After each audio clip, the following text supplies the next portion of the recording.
Olá, queridos, eu sou o Padre Rodrigo Carneiro e esse é o nosso canal Atraídos pela Palavra de Deus.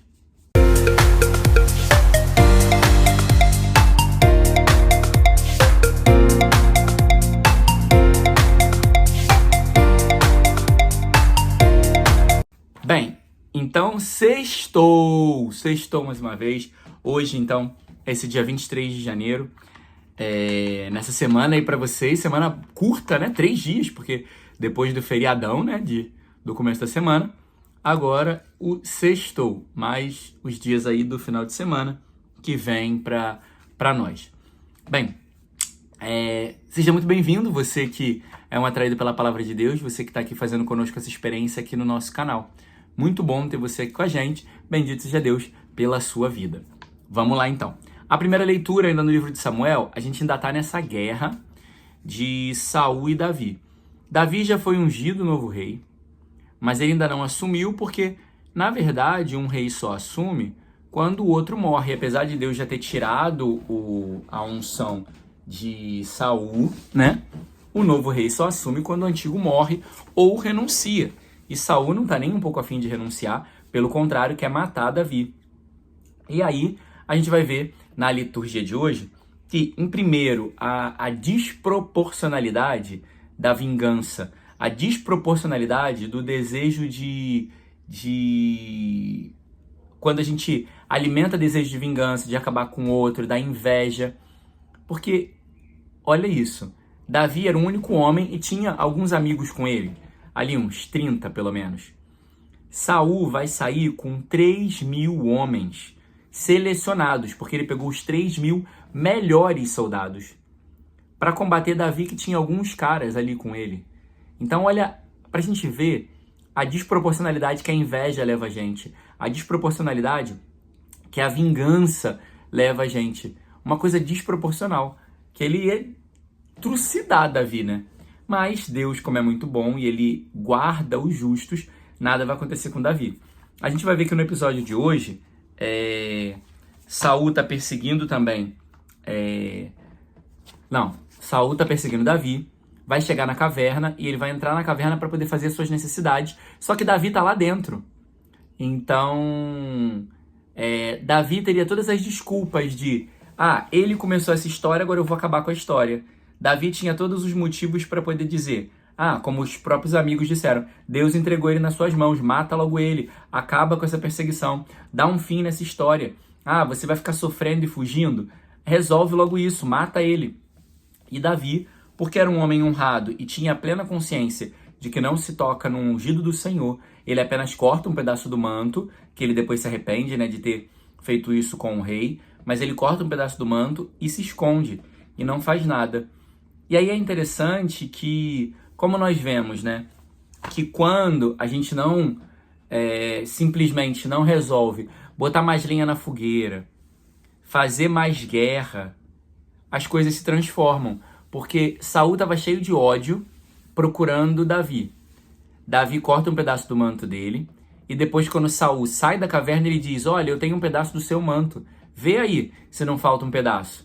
Eu tô com um pedaço do seu manto, eu podia ter te matado. Eu me aproximei de você ao ponto de cortar um pedaço do seu manto. E você não percebeu.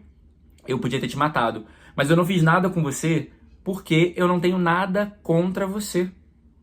Então, eu não tenho nada contra você. Então, não vai dar em nada, sabe? Não precisa você se preocupar comigo, sabe? E aí, Saul, então, vai perceber que Davi, de fato, é uma pessoa honrada e que era tudo ideia da cabeça dele, e ele vai acalmar o coração dele. Então, ou seja, uma história que estava fadada a ser uma tragédia se torna uma história até de, vamos dizer assim, certa parte de reconciliação, porque Davi escolheu não entrar na guerra, não fazer também guerra contra Saul. Então, às vezes, também precisa existir no nosso coração o desejo de não fazer guerra, de não contribuir com as guerras, de não colocar mais lenha na fogueira das histórias, mas deixar e pedir também a Deus a graça de que a reconciliação aconteça. Porque acho que a frase mais importante do que Davi vai dizer é quando ele diz, não tocar no ungido do Senhor, né? Que ele vai dizer, cadê a frase que ele diz? Não vou fazer nada, não levantarei minha mão contra ele, porque ele é um ungido do Senhor. Nós precisamos entender, ungido é eleito, escolhido, separado. Todo batizado é ungido, é eleito, escolhido, separado. Claro que aqui tinha uma unção específica de rei, mas todo batizado tem uma unção. Então, ou seja, eu tenho que respeitar a graça e a mão de Deus que está sobre as pessoas. E não fazer qualquer coisa, não somente tramar vingança, não somente querer, sabe, fazer chacota e, sabe, essas coisas que a gente tem feito nos últimos dias. É lembrar, Deus tem a sua mão sobre os seus escolhidos e eleitos.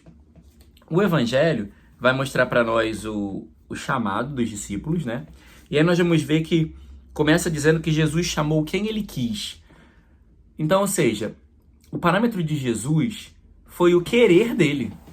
O parâmetro de Jesus não foi os mais capacitados, os mais perfeitos, não foi os que falavam melhor, não foi os mais desenvolvidos, foi os que ele quis. E aí, se a gente lembra, o que ele usou para escolher quem ele quis?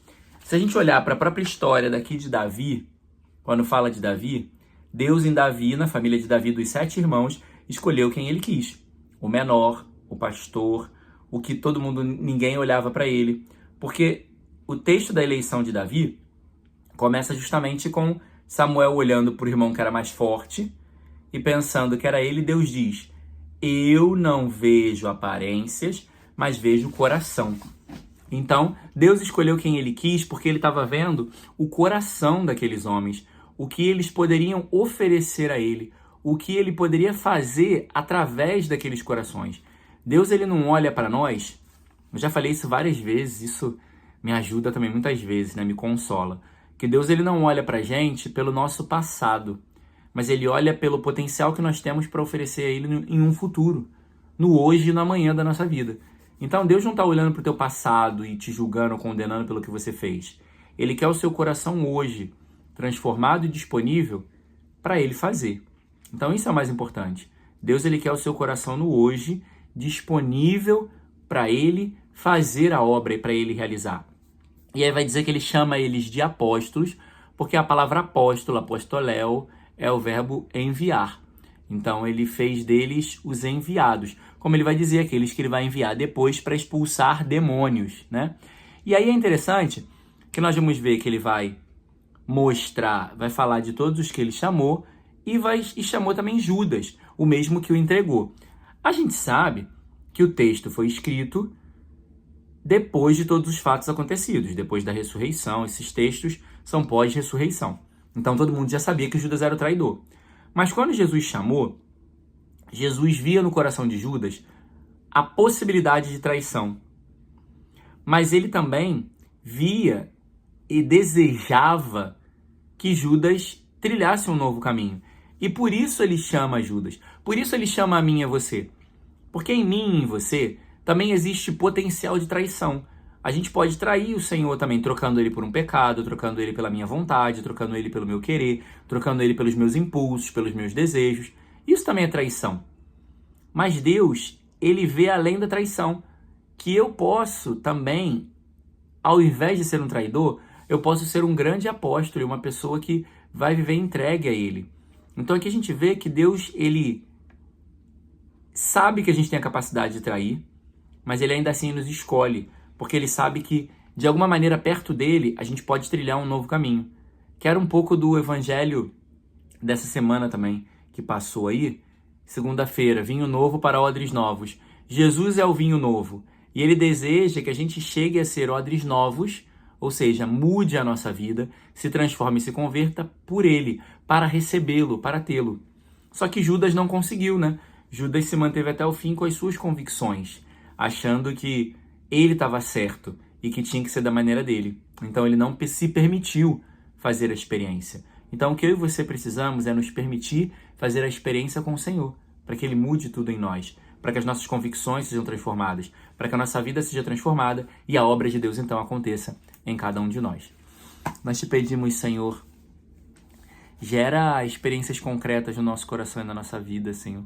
Que nós não fiquemos somente nas indagações ou somente nas superficialidades, somente nas elucubrações e em outras coisas, mas que nós busquemos autêntica e verdadeiramente a Ti, Senhor.